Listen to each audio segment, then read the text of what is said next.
కలం కత్తి కంటే పదునైనదని నిరూపించాల్సిన జర్నలిస్టు అదే కలాన్ని బ్లాక్మెయిల్ ఆయుధంగా చేసుకుంటున్నాడన్న విమర్శలు వినవస్తున్నాయి. పూర్తి వివరాల్లోకి వెళితే వికారాబాద్ జిల్లా తాండూరుకు చెందిన ఓ దినపత్రిక విలేకరి స్థానిక బంగారం వ్యాపారులను టార్గెట్ చేసి దుకాణాల వద్ద ఫోటోలు తీస్తుండగా మీరెవరు, ఫోటోలు ఎందుకు తీస్తున్నారని అక్కడున్నవారు ప్రశ్నించారు. నేను విలేకరినని బదులు ఇవ్వడంతో సరే మా సంక్షేమ సంఘం పెద్దలు ఉన్నారని వారి వద్దకు తీసుకెళ్లాడు. అతడిని షాప్లో కూర్చోబెట్టి నీకు ఎవరు పంపారు, నీకేం కావాలి, ఫోటోలు ఎందుకు తీస్తున్నావని అడిగారు. ఆంధ్రప్రభ విలేకరినని వేణుగోపాల్ రెడ్డి పంపాడని చెప్పడంతో వెంటనే అక్కడున్న వారు వేణుగోపాల్ రెడ్డిని ఫోన్ చేసి సంప్రదించారు.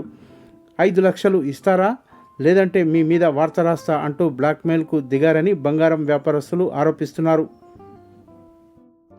అయితే మేము నిజాయితీగా వ్యాపారం చేసుకుంటున్నాం, నువ్వు అడిగినట్టు 5 లక్షల రూపాయలు ఎందుకు ఇవ్వాలి, మేమేం తప్పు చేశాం, నీకు చేతనైంది రాసుకో, నీ ఇష్టం వచ్చింది చేసుకో అంటూ సదరు విలేకరికి గట్టిగా బదులిచ్చి పంపారు. కాగా తనను అక్రమంగా నిర్బంధించారని విలేకరి తమకు బ్లాక్మెయిల్ చేస్తున్నారని బంగారం వ్యాపారస్తులు పట్టణ పోలీస్ స్టేషన్లో పరస్పరం ఫిర్యాదు చేసుకున్నారు. ఈ విషయమై ఇరువురిపై కేసులు నమోదు చేసినట్టు సిఐ పరమేశ్వర్ తెలిపారు. స్వర్ణకార సంఘం ఆధ్వర్యంలో వెండి బంగారం వ్యాపారం ఆధ్వర్యంలో ఈ 2-3 రోజులు జరిగినటువంటి విషయాల లోపల మహేష్ మరియు వేణుగోపాల్ రెడ్డి వీరు తీసుకున్నటువంటి చేసినటువంటి ఆరోపణలపైన నిరసిస్తూ ఈరోజు బంద్ను మేము సంఘం తరఫున ప్రకటిస్తూ బంద్ నిర్వహిస్తున్నాము. ఇది కేవలము వ్యక్తులపైన మేము వ్యక్తులనే మేము విమర్శిస్తున్నాము. ఇది మీడియాకి ఎటువంటి సంబంధం లేదు. మీడియా మిత్రులు మాకు అనుకూలంగా స్పందిస్తూ మా యొక్క ఆరోపణలు, మా యొక్క బాధలను, కష్ట సుఖాలను వాళ్ళు సానుకూలంగా స్పందిస్తున్నందుకు వాళ్ళకు ధన్యవాదాలు. ఇది కేవలం ఒక మహేష్, ఒక వేణుగోపాల్ రెడ్డి మరియు భగవాన్ వీరిపైన మేము ఆరోపణలు చేస్తూ నిరసిస్తూ ఈరోజు బంద్ను గావిస్తున్నాం. ధన్యవాదాలు. డబ్బులు డిమాండ్ చేశారని చెప్పి ఆరోపిస్తారు. మీ దగ్గర ఆధారాలు ఉన్నాయి? आपके पास सबूत है क्या? ऐसे पूछे हमारे टारगेट करें, साइड में टारगेट करें, 5 लाख रुपए दो बोल के आपको साइड पे बुला के पूछे? हाँ। फोन में पूछे क्या? फोन में नहीं, साइड में लेके पूछे। कौन पूछे? वो महेश बोलते सवाल पूछे। तुम्हारा कैसा मालूम ना महेश बोलते? अभी नाम बोले ना उन्होंने, नाम पूछे तो नाम बोले महेश नाम बोले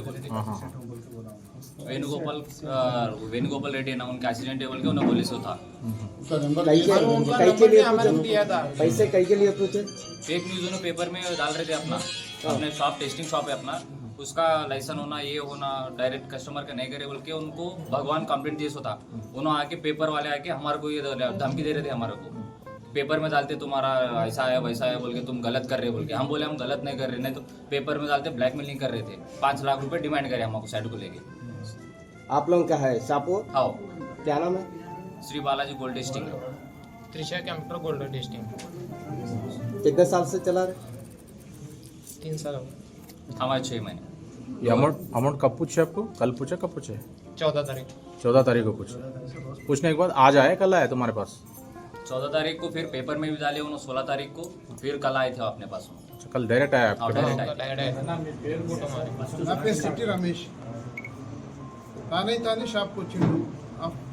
సీసీటీవీ ఫుటేజ్ కూడా పోలీసు వాళ్ళు తీసుకొని పోయిండ్రు. వచ్చినాక నేను ఒకటే అడిగిన, ఎందుకోసం ఇట్లా చేస్తున్నావు? నాకు వేణుగోపాల్ రెడ్డి పంపించిండు, నేను వేణుగోపాల్ రెడ్డి మనిషిని, ఫోన్లో మాట్లాడి వేణుగోపాల్ రెడ్డి తన ఫోన్ నుంచి వేణుగోపాల్ రెడ్డితో మాట్లాడిపించిండు. వేణుగోపాల్ రెడ్డి అడిగిన, ఇట్లా బ్లాక్మెయిల్ ఎంతమందికి చేస్తుంది? నిన్న లేదు మొన్న మా బావకు చేసినావు, 5 లక్షల రూపాయలు డిమాండ్ చేసినావు, మళ్ళీ ఈరోజు 5 లక్షల రూపాయలు మళ్ళీ డిమాండ్ చేస్తావు. ఇది ఎంతవరకు న్యాయం వేణు? ఇది పద్ధతి కాదు, నీదంటే ఏం చేసుకుంటావు చేసుకోని ఫోన్ కట్ చేసావు. ఇది జరిగిన సంఘటన. మేము ఎవ్వరికి నిర్బంధించలేదు, మంచి కూర్చొని పెట్టి మాట్లాడినాం. అతను మా షాప్కి వచ్చిండు. ఆ సీసీటీవీ ఫుటేజ్ మొత్తం పోలీసు వాళ్ళు తీసుకుపోయినారు. వాళ్ళ దగ్గర వాళ్ళ సమక్షం ఉంది.